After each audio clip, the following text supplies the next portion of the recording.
বন্ধুরা, আশা করি তোমরা সবাই ভালো আছো। তো বরাবরের মতো আজকে চলে আসলাম ট্যাগ কোশ্চেন নিয়ে।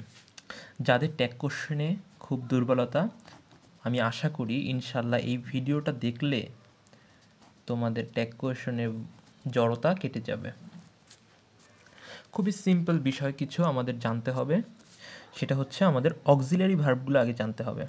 অক্সিলারি ভার্বগুলো, অক্সিলারি ভার্বের মধ্যে কি আছে, অনেকে অক্সিলারি ভার্বটা আসলে মুখস্থ করতে পারছে না বা মনে রাখতে পারছে না। তো আমি একটা শর্টকাট টেকনিক শিখেছি, টেকনিক না, ছন্দর মতো। তো ছন্দটা আশা করি তোমরা ভালোভাবে বুঝবে। Am, is, are, am, is, are, was, were, am, is, are, was, were, may, might, may, might, can, could, এরপরে হচ্ছে will, would,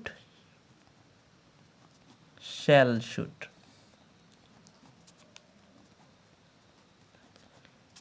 am, is, are, was, were, may, might, can, could, will, would, shall, should। আচ্ছা, এরপরে আমাদের আরও কিছু auxiliary verb রয়েছে, যেমন have, has, had, had. ওকে, তো তো আমাদের ট্যাগ কোশ্চেনে অক্সিলারি ভার্বগুলো খুঁজতে হবে, যে ট্যাগ কোশ্চেনের ভিতরে অক্সিলারি ভার্বটা আছে কি না, সেন্টেন্সের ভিতরে অক্সিলারি ভার্ব আছে কি না। যদি এই উপরের অক্সিলারি ভার্বগুলো না থাকে তবে আমাদের কি খুঁজতে হবে? Do, did, does. Do, did, does. Does কখন হবে? যখন ভার্বের সাথে এস বা ইয়েস যুক্ত হবে।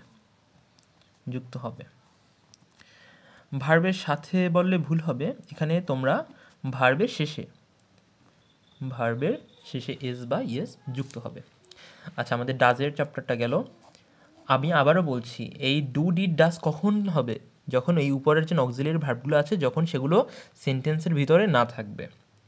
আচ্ছা, তো তখন আমাদের কি খুঁজতে হবে? Do, did, does. তো 1 নম্বরে আমাদের ডাজ খুঁজতে হবে, যে ভার্বের সাথে এস বা ইয়েস আছে কিনা। 2 নম্বরে আমাদের ডিড খুঁজতে হবে। ডিড কখন হবে? ডিড হবে ভার্ব এর শেষে ইডি থাকলে, অথবা ভার্বের পাস্ট ফর্ম হলে। ভার্বের পাস্ট ফর্ম আমি একটা উদাহরণ দিলাম, যেমন গো আছে, গো এর পাস্ট ফর্ম হচ্ছে ওয়েন্ট। তো এরকমের যদি উপরে যদি কোনো অক্সিলারি ভার্ব না থাকে, বাট সেন্টেন্সের মধ্যে যদি গোয়ের ধর ওয়েন্ট আছে, তখন কিন্তু আমাদের ডিড বসাতে হবে। আবার ভার্বের শেষে ইডি থাকলে, ইডি যেমন তোমার রয়েছে ভিজিট রয়েছে, তো সেটা কি হবে? ভিজিটেড যদি থাকে, ভিজিটেড, তখনও হচ্ছে ডিড বসবে। আচ্ছা, গেল।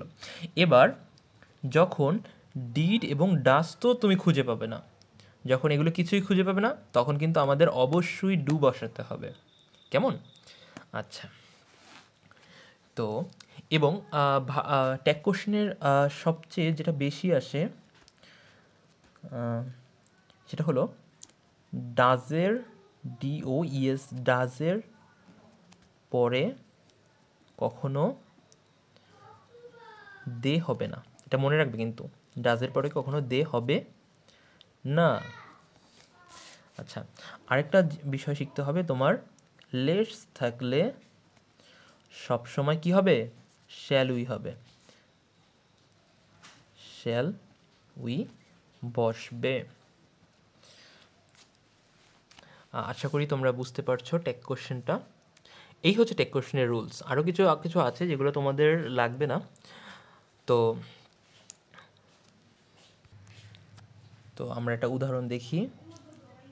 Rima is dancing on the ground, ground. তো এটার ট্যাগ কোশ্চেনটা কি হবে, এরকমের থাকবে। তো ট্যাগ কোশ্চেনের নিয়ম আমরা জানি যে প্রথমে আমাদের দেখতে হবে অক্সিলারি ভার্বগুলো আছে কিনা, এখানে যে অক্সিলারি ভার্বগুলো আছে সেগুলো আছে কিনা। এই যেমন ইজ, এখানে ইজ আছে, আমাদের সেন্টেন্সের মধ্যেও ইজ আছে, তাহলে অবশ্যই আমাদের ইজ দিতে হবে। এরপরে দেখতে হবে যে সেন্টেন্সে নট আছে কিনা। Rima is dancing on the ground, আমাদের নট নাই, তাহলে ইজের সাথে অবশ্যই নট যুক্ত হবে। ইজের সাথে নট যুক্ত হয় কী হবে, ইজেন্ট। এরপর আমাদের সাবজেক্ট বসাতে হবে, যেমন রিমা, রিমা অবশ্যই মেয়ে, মেয়েদের নাম, তো ইজেন্ট শি, ইজেন্ট শি। তো আশা করি তোমরা এটা বুঝতে পেরেছ। আমরা নেক্সট ডেতে এই বিষয়ে আরও কিছু প্র্যাকটিস করব, তাহলে বিষয়টা খুবই ক্লিয়ার হবে। আল্লাহ হাফেজ, আজকে এই পর্যন্তই। সবাই ভিডিওটা ভালো লাগলে লাইক এবং কমেন্ট করবে এবং চ্যানেলটি অবশ্যই সাবস্ক্রাইব করে রাখবে। ধন্যবাদ।